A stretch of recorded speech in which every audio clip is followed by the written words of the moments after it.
هیچ باورم نمیاد که زمانی استاد عینی همین درها را باز کرده دوان می در آمدن یا می بر آمدن.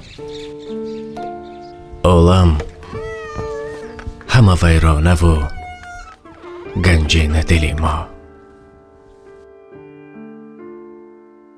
رخشنده گوهر در صدف سینه دل ما،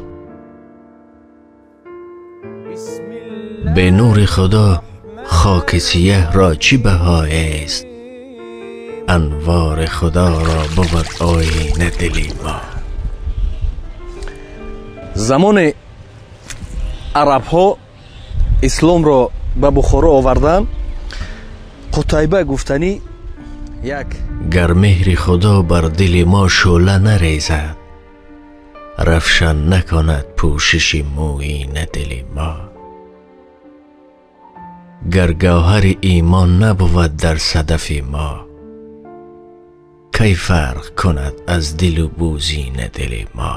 اکنون پس از پوشیدن این جامه من یک مرد بخارایی شدم.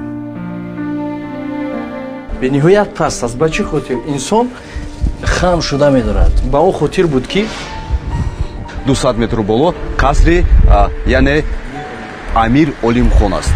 این منظره هست که به شما فهموندن هیکل در 5 جا نیست، در 3 جا بود.